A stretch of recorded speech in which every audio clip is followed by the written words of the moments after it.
Good evening. Welcome to Community and Technology, where we connect the global community with news, information, and resources that we hope will help improve your life. I'm Stu Reid. I'm here with my co-host, Dave Burstein. Hey, Dave. We've got a couple of really special guests with us this evening. Dave is going to introduce. Dave. Hi. A lot of us care about broadband. Well, Chris Ali has gone further than most of us. He's written a book about the subject. Chris, why don't you tell us what your book covers? Yeah, absolutely. And first of all, thank you so much for having me on the show.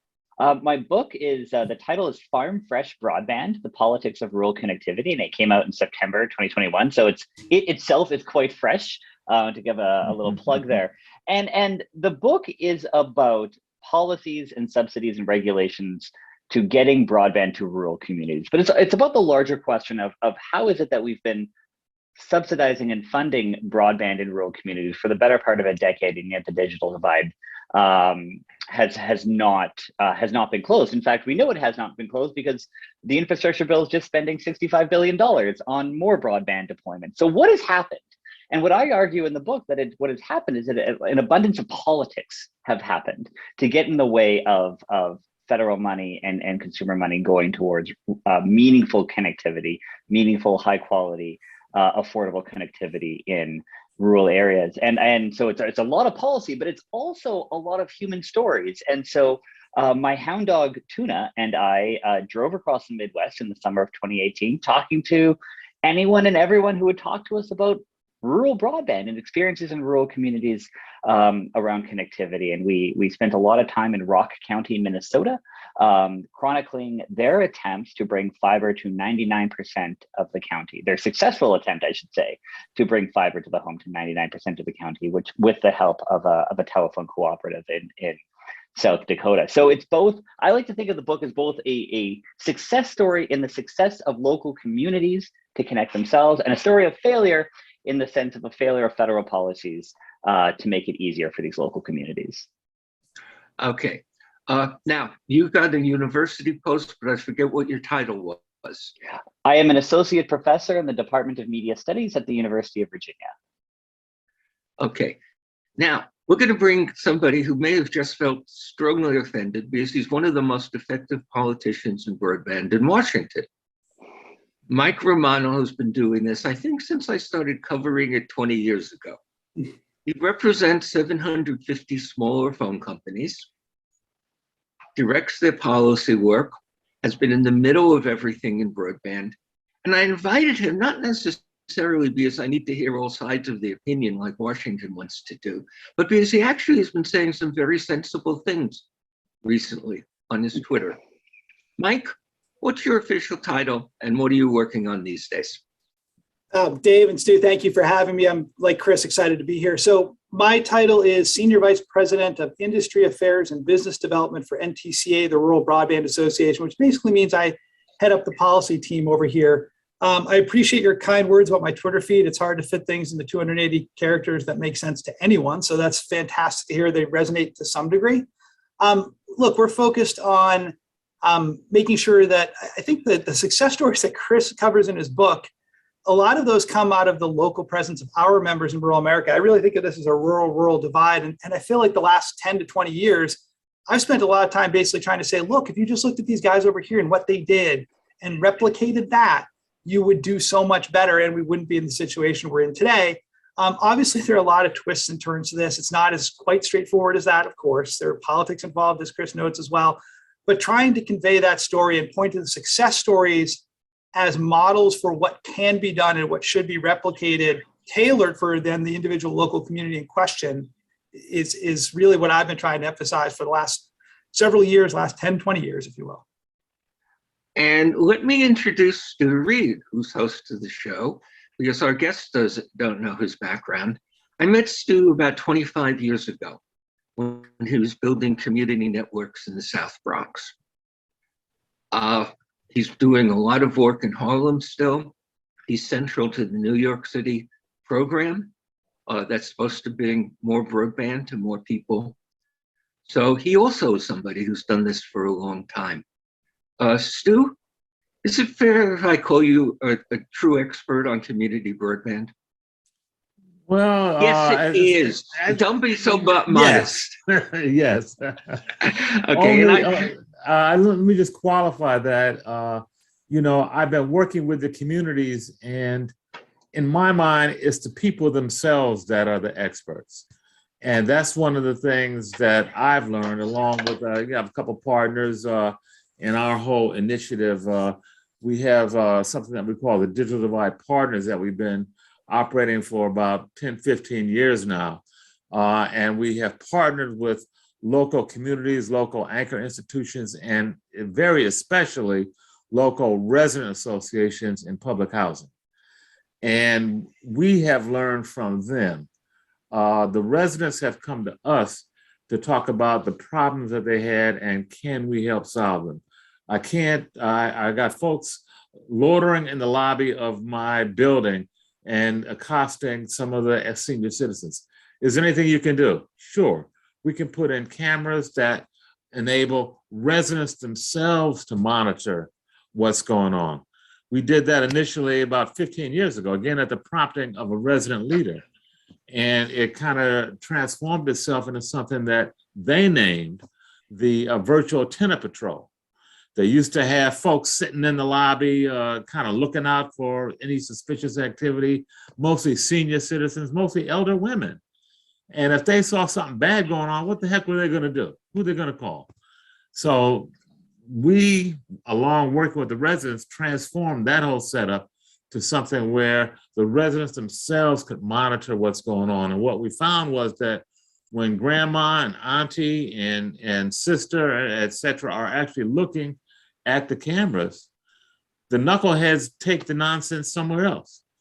And it was something that we learned. We didn't go in there with that solution. Residents brought that to us. And we have since replicated that in a bunch of developments. Public housing is predominantly where we work, public housing in New York City. And that's just one example of an application that residents brought to us that we learned from them. So one of the things that I want to say is that, especially for the underserved, the low income, the folks that don't have broadband, many of which have never had broadband except maybe on their cell phone, we have to show them the utility. Why do they need to even think about spending any money on broadband? What's the purpose and what am I getting out of it? What's the value proposition? So what we have learned, again, from residents is that we have to bring them applications and services that have meaning and impact in their lives. One of the other things that, again, we learned from residents, we used to get a lot of complaints, and still do, from public housing residents that talk about the media, the traditional media. All you see is negative stories. You never see anything positive about what's going on in public housing. And I grew up in public housing myself, albeit in Cleveland, Ohio. Not quite as intense as New York City, but public housing nevertheless. And I know a lot of tremendous work and tremendous people come from public housing, but you don't hear about it. It's not talked about. So what we did in partnership with the residents was created a community streaming radio stations run by residents, where they come in, tell their stories, talk about what's going on. One of the first shows we did was something called the Wisdom Table, which was senior citizens, mostly ladies, sitting around telling stories about their childhood, about recipes, about the wisdom that they learned from their elders growing up. And just so much wisdom there. Yes, Dave. Stu, am I talking if too you much? were running this show, you'd be telling the speaker right now to be wrapping up, because there's a lot of other things we want to get to. I'm sorry. The point I wanted to make is that, although I may be an expert because I've been doing it, the real experts are the people who have come to us and define what it is they need and how they can use these tools. And to me, that's where the real power is. It's with the community taking control of these tools and using them to satisfy their needs. So that's the long and short of my story. These are all things I support, but actually my work is more on the technology side. If you want to know what's happening on the internet, how fast it's running, what technology they're using in Shanghai, Shenzhen, Singapore, or Chicago, I probably know it because I've been writing about this for 23 years. Now, the President of the United States says he's going to bring affordable broadband to all Americans. That has several different aspects. One of it is that there's about 4% of the country who can't get anything except satellite, and satellite has some problems. Most of that's going to be solved. $42 billion from the Fed and billions more from the state is 2 or 3 times as much as it should cost to cover 99% of this country with excellent broadband. And Mike can give us a lot of details about what the excellent is. Stu's talking about people have a lot to learn and to understand. And I'm all in favor of that too. But it's not so obvious how to make that happen. And I know that most of the programs in that area have failed. Stu's maybe one of the exceptions, and he's going to tell us why. We also have the question of getting people to go out and buy and adopt. We have to think about that. So the president is definitely going to deliver decent broadband. We have 2 or 3 times as much money as it should take, to 99%. The last 1% is very expensive, and if we have time, we'll talk about what they will take. The satellite is not a perfect alternative. But first, the other thing the president has said is he's going to bring affordable broadband to all Americans. So why don't I ask our 2 guests to talk about what they think affordable broadband would be. Chris, why don't you come in with that? Yeah, absolutely, and that's a great question, because we know that there are more people out there who can't access a broadband subscription because of affordability than because they can't access it because of a network problem, right? And this is often something that gets underplayed when we talk about broadband funding. We talk a lot about getting wires in the ground or on the air, but we don't talk about the other component, which is how to make sure that folks can afford it. And Dave, from your research, you know that Americans pay the most out of almost any country in the OECD, the Organization for Economic Cooperation and Development, average of $84 a month. I mean, this is ridiculous how much we pay for broadband. Rural Americans pay almost or upwards of 30% more than that at certain components, according to broadbandnow.com. So what does affordable mean? Hold on. This one I want to interrupt you on. Okay. Broadbandnow.com is a wildly unreliable source who has put out a whole pile of total misinformation, although they're not wrong about that. $70, $80 is the typical price in the United States. No, $84 Sorry, a month comes interrupted from $84 a month comes from OTI, not broadbandnow.com. Fine. Broadband Now has just come up with some utter nonsense about how broadband prices have been going down for the last 6 years, and 80 or 90% of Americans have seen the broadband prices go up during those 6 years. That's why I stopped you. But let me go back. What does affordable mean? Is it free? Is it $10? Is it $30 or $40? Is it $70 or $84? I'm gonna add, well, okay. What I'm going to suggest is that no matter what we say affordable is that the affordable programs, Lifeline, what was once the emergency broadband program, needs to cover it in its entirety, right? So if we're saying that it's going to be affordable, then whatever the subsidy is, and right now it's going to be $30 a month, according to the Infrastructure Act, then it should be $30 a month, and it should be covered in its entirety by this waiver, right? Anything then, Jonathan Salat, for instance, at the Benton Institute had said $10 a month. I've seen others that say $60 a month. But in my opinion, if we're going to subsidize it by $30 a month for low income households, then it should be $30 a month. It should match the waiver, whatever the waiver is. And I know it's not a waiver, but it should match. It should match that amount. That's my opinion. Let me give listeners a sense of what he's saying there. The feds are going to give a $30 or possibly $40, including Lifeline, to about 20% of the country will qualify. You have if your income is less than twice the poverty level, or you get food stamps or a whole pile of things like that, they're going to cover it. So that's why $30 is a critical number to many of us. I've also said $30 is a fair price for the small fraction of the United States who really doesn't have too much money. Now, Frank, I don't think your members think their prices should be reduced to $30 for most of the poor people. Was that to me, Dave? I called you Frank because You I had a did. friend, Frank Romano. It's This is like, Mike I'm looking around Romano. the thing thinking who else is on here. Yeah, no. So look, I mean, the issue we face is we operate in higher cost areas.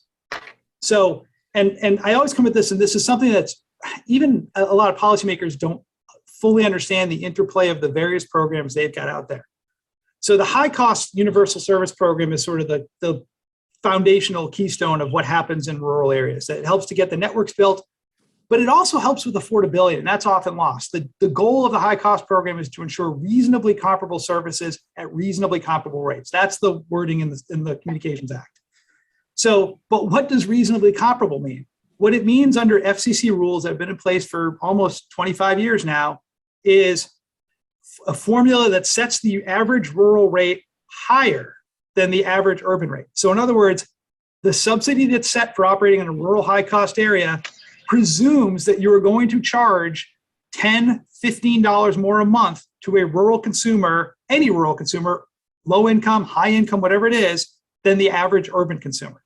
So when you're solving for how to get to the problem for low income consumers in rural areas, you've got to start from solving that delta too. And to that end, I would say the Affordable Connectivity Program in the infrastructure law that was just passed actually kind of recognizes that, because what it did was to say in high cost areas where there's economic hardship, that $30 subsidy can be a $75 subsidy. So it actually tries to capture basically the shortcomings of the formula the FCC has been using for 20 years. If that is implemented correctly, I think that goes to the point you all are talking about, which is to basically make up the delta for the hot rural versus urban areas, and then the additional cost that is faced as a barrier by the low income consumer.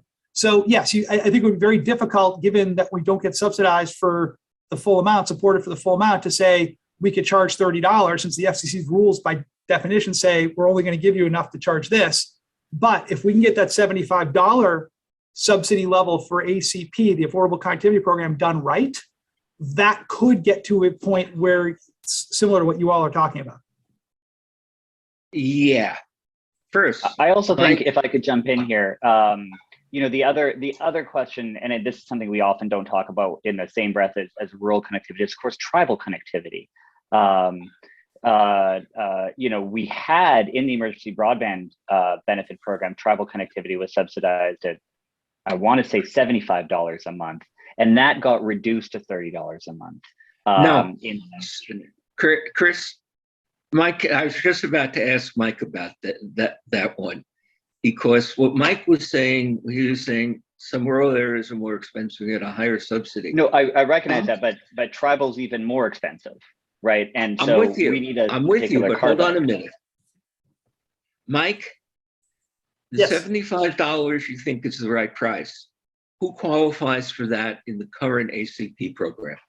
So, I mean, to Chris's point, it did change up the tribal specific oriented subsidy, but who qualifies for that is still to be determined. There are actually literally just last week comments filed to the FCC to figure out which high cost areas should qualify for that subsidy. Now, I imagine tribal will quickly be swept right back up into that for the reason Chris notes. It's more expensive to deploy there, and frankly, it's a more economically disadvantaged population on average on the whole.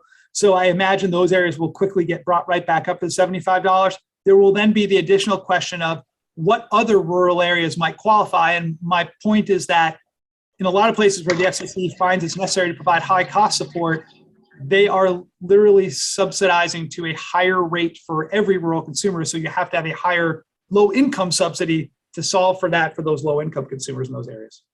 Yeah, and what we have is an actual act of Congress which does give $75, if I'm remembering correctly, in tribal areas. Mike is saying it should go to other folks, and I cut off Chris because he was saying it's down to 30. It's definitely going to be 75 in the tribal areas. I think it's 30 as a baseline. It is 30. Yeah. So it was 75 under the Emergency Broadband Benefit Program. It was reduced to 30 when it became the Affordable Connectivity Program under the Infrastructure Act. And I'll double check this when Jenny takes over my microphone, and we'll get to that. Now, Mike, you say that it should be subsidized down to no effective cost, zero, if in the areas you're working with. And Chris, you say the subsidy, it should be at the $30, which is already subsidized. Stu, what do you think about that? So, Well, I think that's right. I agree with Chris's first statement, and that is that the subsidy should match the actual cost of the service. In my mind, affordable for low-income poor folks is free. We're not in a position to tell folks who are struggling to put food on the table and pay their medical bills and keep their kids clothed, to tell them what they can afford, what they can't afford. Essentially, we've got to be able to give them the broadband. So I think Chris is spot on with that. The affordability is defined by what the subsidy is, and the subsidy should match the basic broadband service that's provided universally to low-income folks that qualify. So whatever that number is, the effective rate is zero for the end user. And I agree, it should be something like that. The Australians just came up saying it should be down to $10. Nobody thinks it should be $84 for poor people. The people who want to get $40 plus the $30 subsidy, $70, are named things like John Stankey, the CEO of AT&T, Tom Rutledge, the CTO of Charter Spectrum, and their peers at Verizon and the other companies. Now, there's nothing in the current plans or reports that's going to bring the $70 charge, which is the normal charge in at least 80% and probably over 90% of this country, down to $30, which is the subsidy at this point, except the programs that take care of families with poor children, for which Comcast and Charter and AT&T have been very generous. They've been doing it for $10. That's good, but it doesn't cover families without children.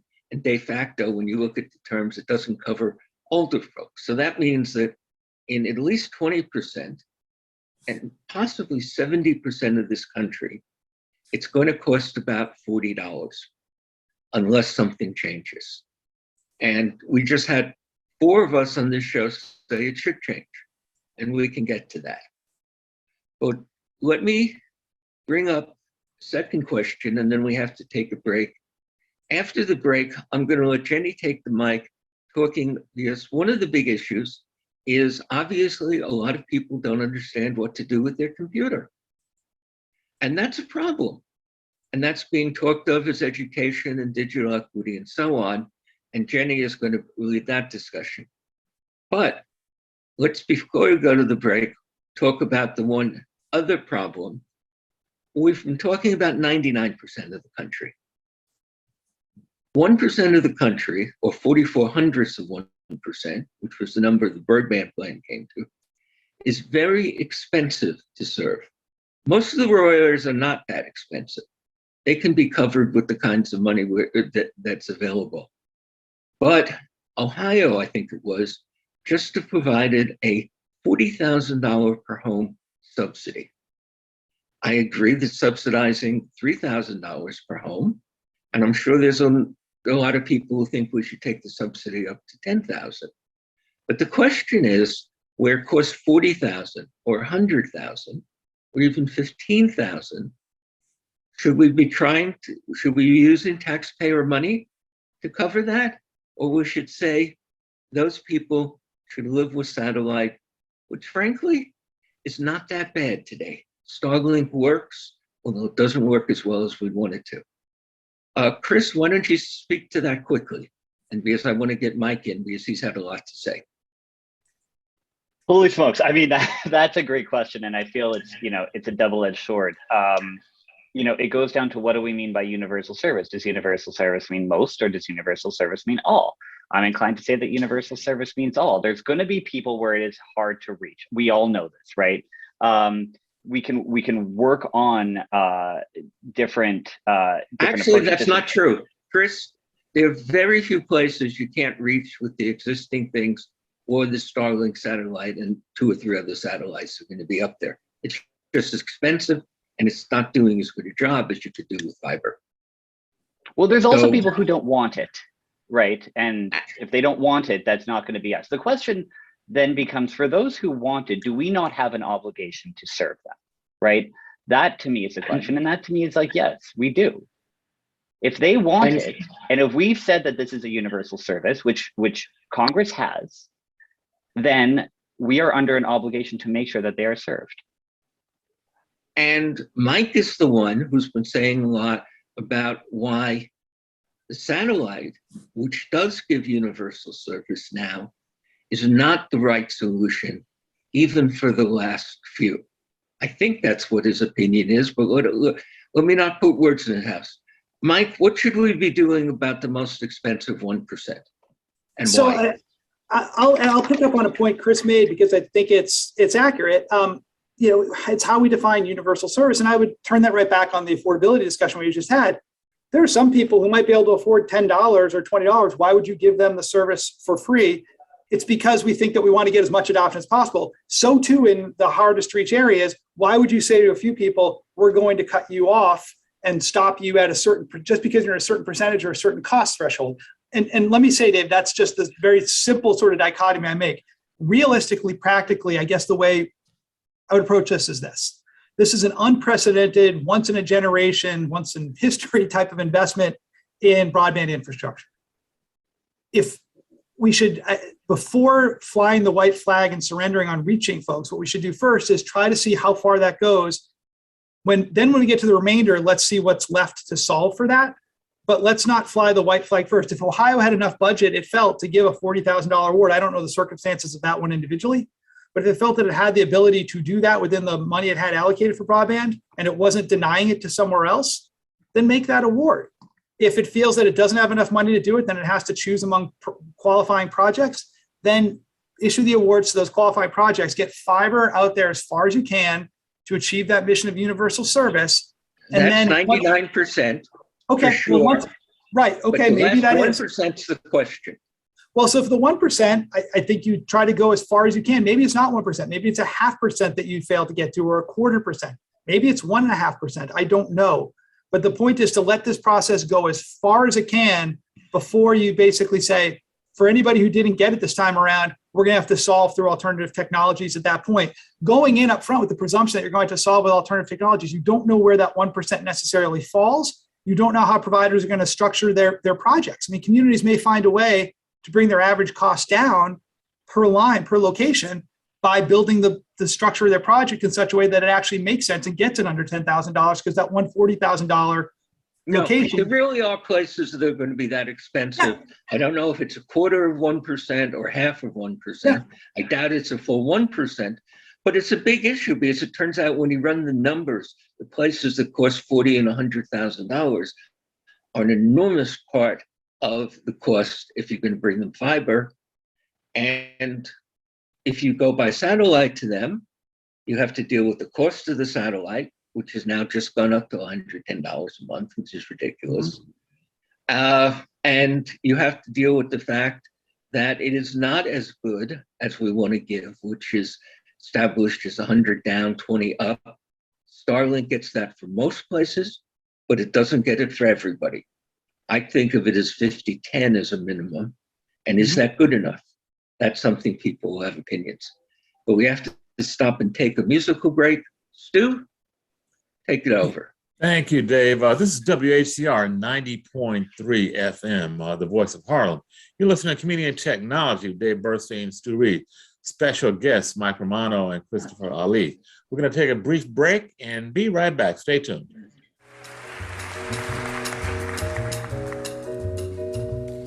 I'm as restless as a willow in a windstorm. I'm as jumpy as a puppet on a string. say that I have spring fever, but I know it isn't spring. I'm as starry-eyed and vaguely discontented, like a nightingale without a song to sing. Why should I have spring fever when I know it isn't spring? I keep wishing I were somewhere else, walking down a strange new street, hearing words that I have never heard from a man I'm yet to meet. I'm as busy as a spider spinning daydreams. I'm as giddy as a baby on a swing. I haven't seen a crocus or a rosebud or a robin on the wing, but I feel so gay in a melancholy way that it might as well be spring. Oh, that it might as well be spring.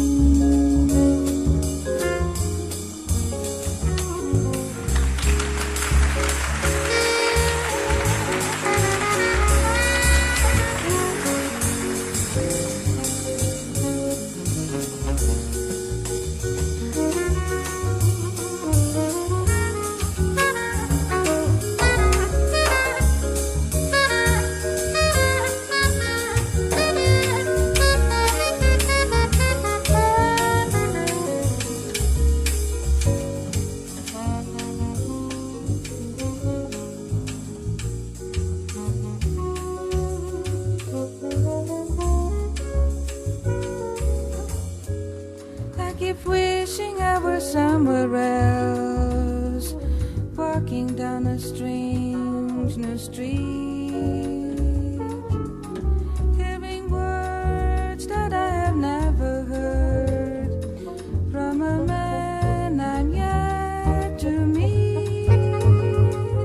I'm as busy as a spider spinning daydreams. I'm as giddy as a baby on a swing.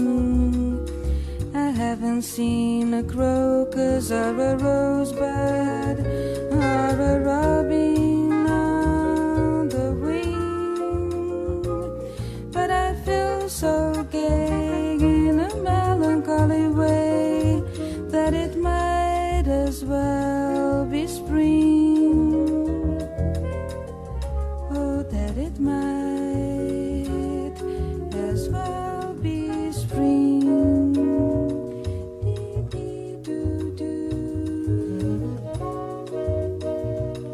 Dee-dee-doo-doo.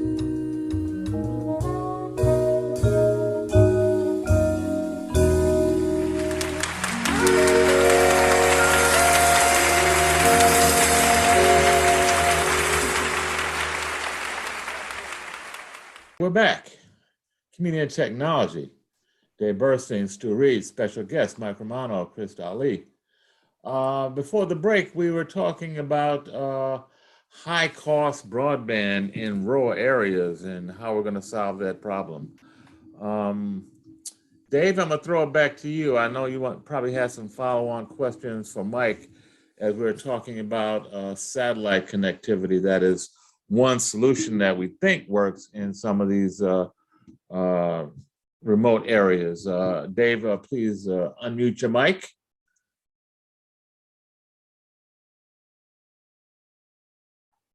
Okay, we're waiting for Dave to come back and unmute his mic. So, and I think he's also Okay, now it's right. There he is. Okay. Okay. Dave Burstein, Now, we're not going to solve the question of that last 1% in half an hour on WHCR-FM 90.3 in New York. So I'm going to pull away from that. I want that on the table because I'm trying to look at the questions where we don't have answers. We know we're going to get to 99% with a decent connection because there's so much money being thrown at it, at least gets to 99%. Whether we should take that to 100%, that's one of the biggest questions that are open. There are other issues that are there.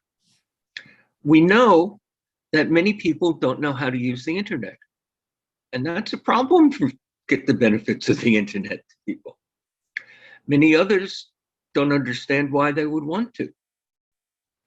And there's a related problem, also about education, that there's a lot of lies on the internet, including from the President of the United States. And we can argue about which president has lied more, but that's not what this show is about. But we know that there are a whole lot of lies going across the internet. So I'm going to hand it to Jenny, who's working on a project designed to teach people how to use the internet effectively. And she's going to ask first question of our guests, what should we be teaching them? And then I'll come back after Jenny's done on the, okay, but how do we do it given that most programs so far have failed? So let me hand it over to Jenny. Jenny is a radio experienced, media expert, does video for a living these days, has fancy degrees from a couple of places in film and in journalism, has written 2 books with me, and has been working in technology for a long time. Jenny, take it away.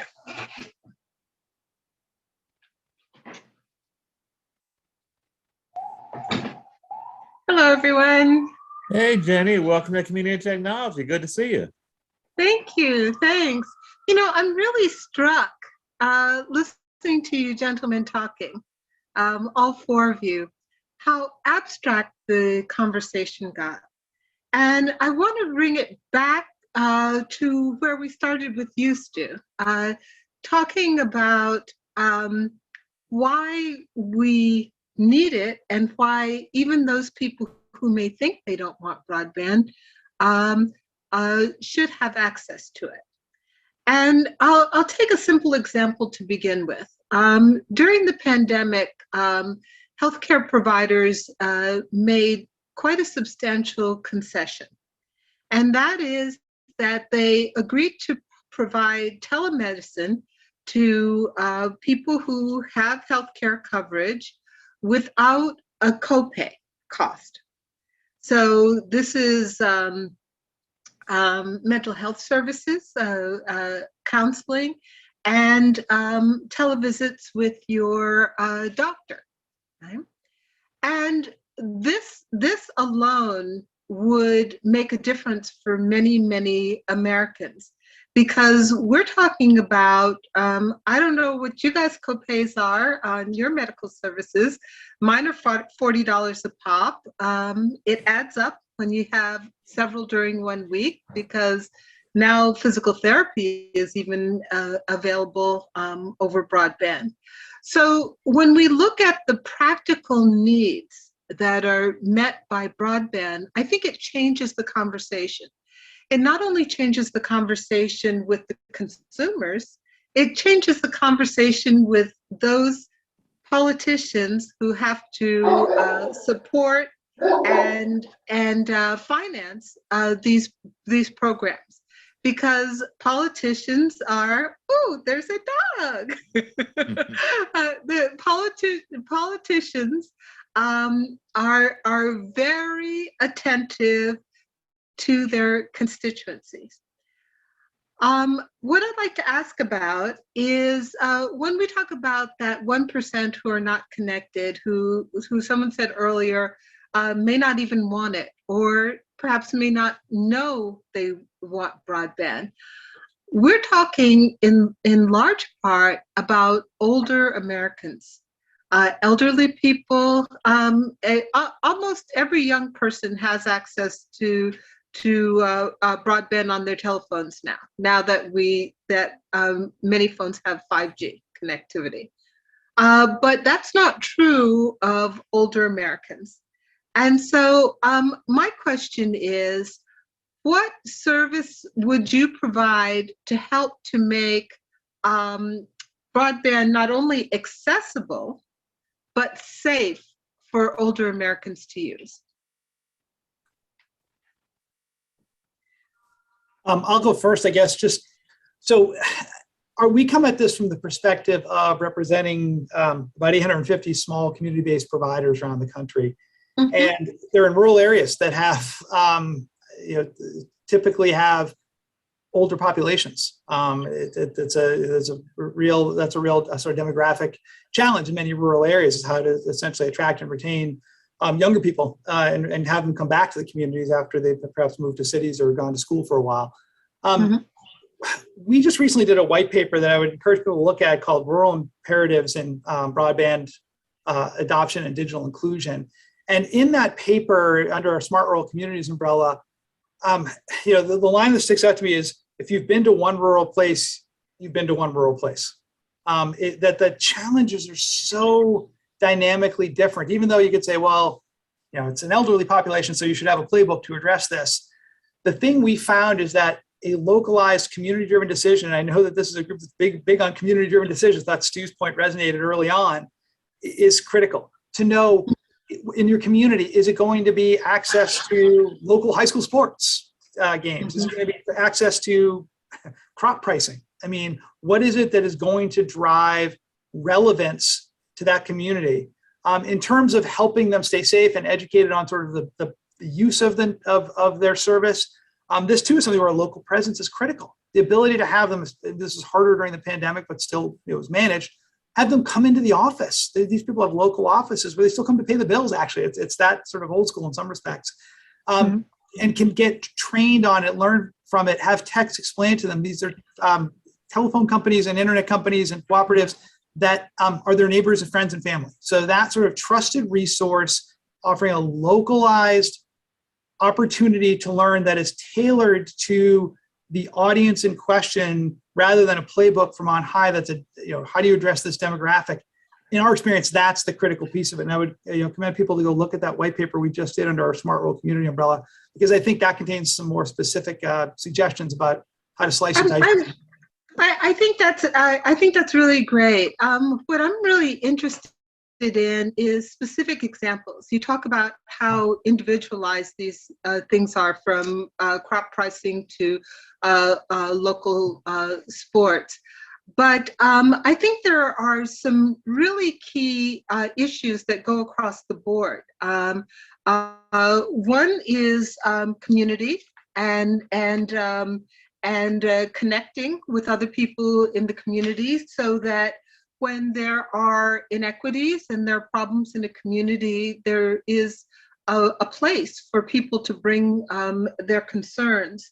Another is access to local services, which they may or may not be aware of. And another is education, not only education to improve employability or some of the other things that we think about, but education in how to use the internet safely and in a smart way.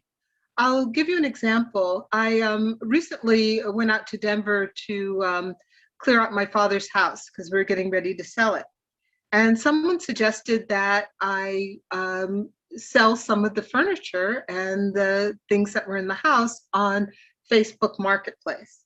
Now, being internet savvy, the first thing that I did was go to the instructions and the cautions that Facebook provided, because there are real dangers involved in doing any kind of commerce or any type of interaction online. And I have to say that paid off big time for me, because when the scammers came around, I recognized them very quickly and was able to avoid problems. Not everybody is internet savvy. So when people are coming into your local phone companies, is that a part of the service that's being provided? Or is there something in an application provided by the service provider that can help to protect those clients? So, and I don't want to monopolize, I'll let Chris come in too on this, but yes, I mean, it's a bit of both. You know, we have 850 members, so it's a very diverse sort of experiences and different levels of offering, but it's a bit of both. My point in raising this sort of coming into the office, if you will, is it's a trusted resource from whom they can begin to get an understanding of what it means to be online and get some introduction to some of that. You're right, though. I mean, as they then get further into the online ecosystem and begin to think about downloading particular applications, or as you said, getting on a Facebook Marketplace and looking for the scam about sending your last 4 digits and all of this stuff, you know, those are things where either the application hopefully provides detailed instructions how to deal with that, or it's at least something that's been touched upon in some of these introductory sessions that the companies and service providers themselves do provide. But you're right, unfortunately, it's not a one-size-fits-all solution again, and I don't have a specific success story right here to share with you of an example that beyond the coming into the operations, because I don't have access to the individual apps of the providers. Well, one thing I noticed working with my father, because when he was in guardianship, when he had full-time care providers, I was very concerned that I could monitor them. So I put in Echo Dots and Amazon devices where I could actually drop in and talk to him, where he could call me just by calling my name. But my dad, savviest, I mean, he had broadband before I did, but he passed away last year at 97, almost 98 years old. Now, I don't care how sharp you are, when you get to that age, it's hard to remember all the instructions that it takes to get online. How do we make it easier for people?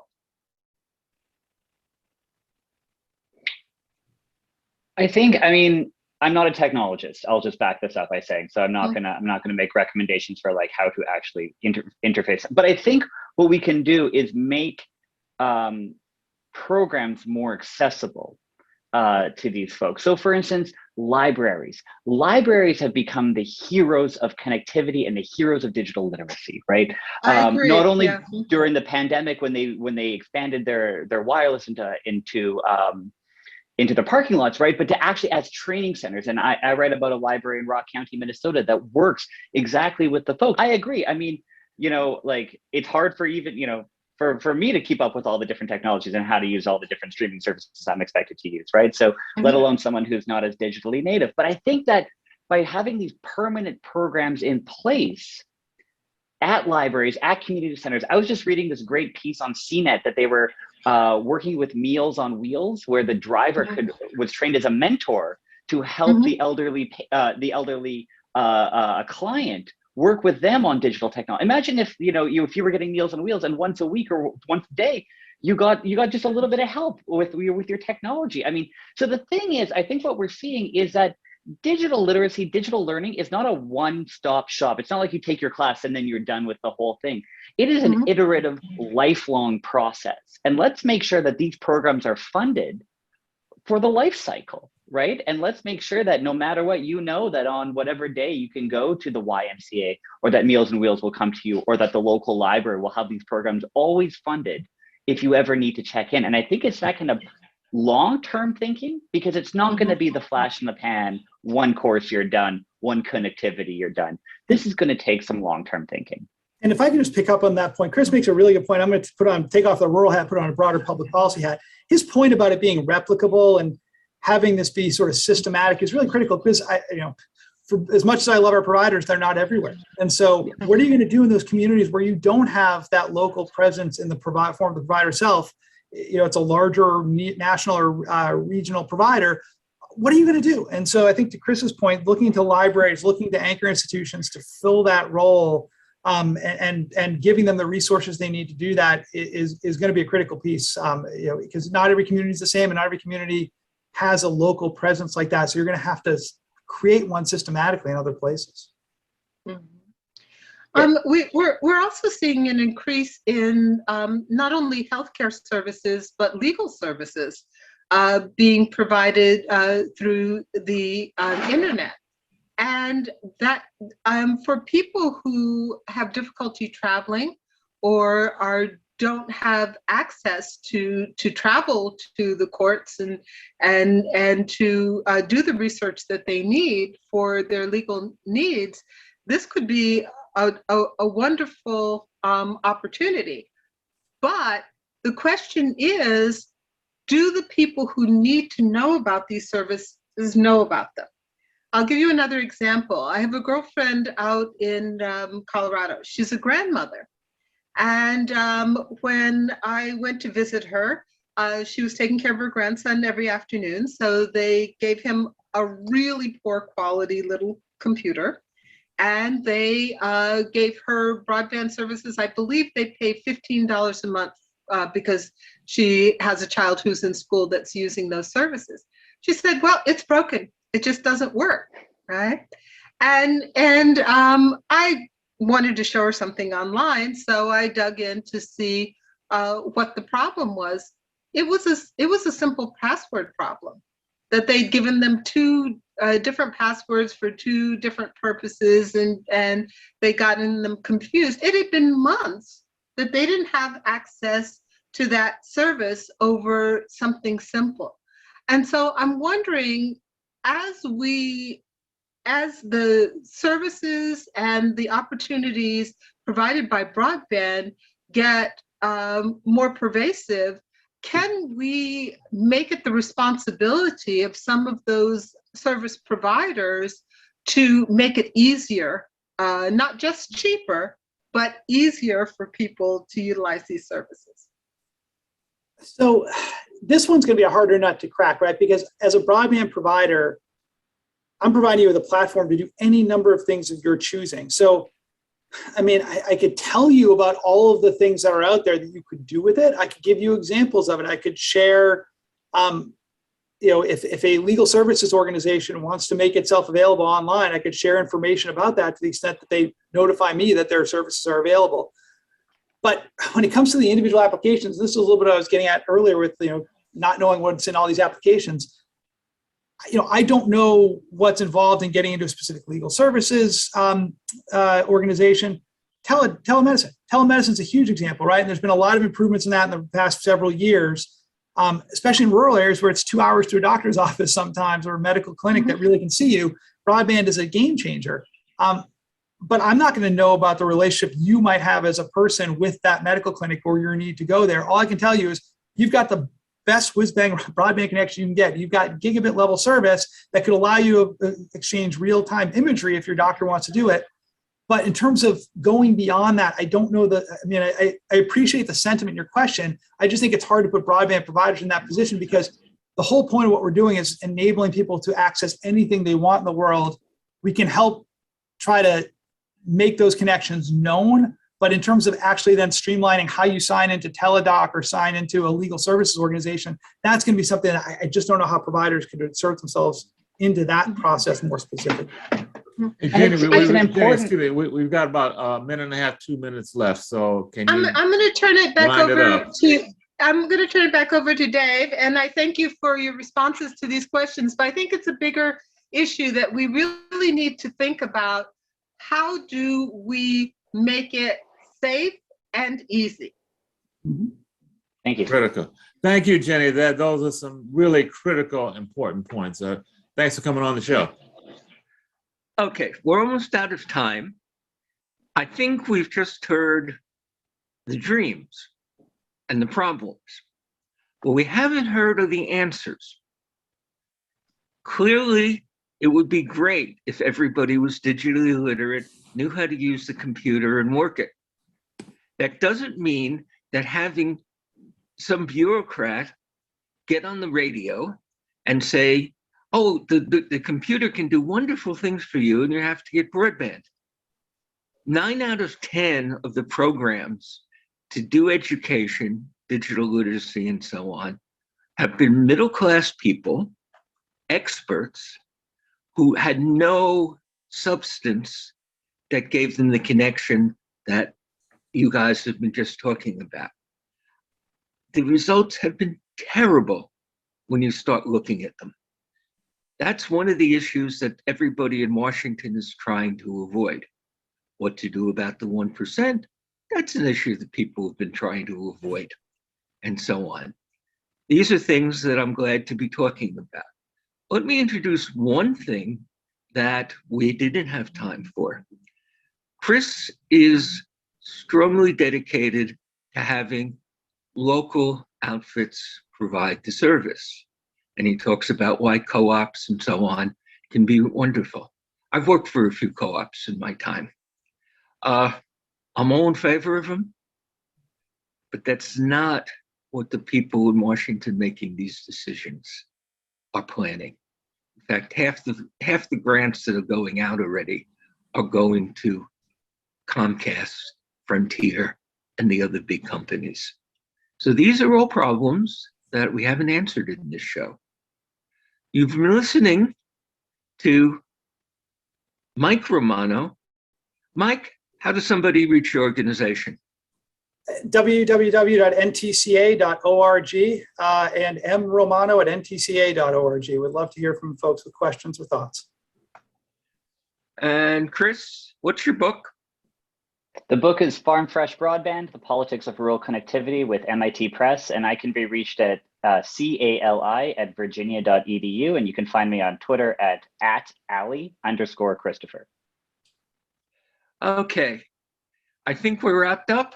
Stu, shall we say goodbye to people? Yes, I want to thank Mike Romano and Christopher Ali for joining us. Really sparkling conversation, guys. Thanks so much. Thanks for having me. Thank you all. Okay, I hope to have you back sometime soon. This Thanks has all. been Comedian Technology signing off. Stu Reid, Dave Burstein. Tonight's show, Mike Romano, Christopher Ali, Rural Broadband, and things there too. Thanks for joining us. Stay tuned for more on WHR 90.3 FM, and be sure to tune in next week, 5 to 6 p.m. every Wednesday. Stay safe. Good night.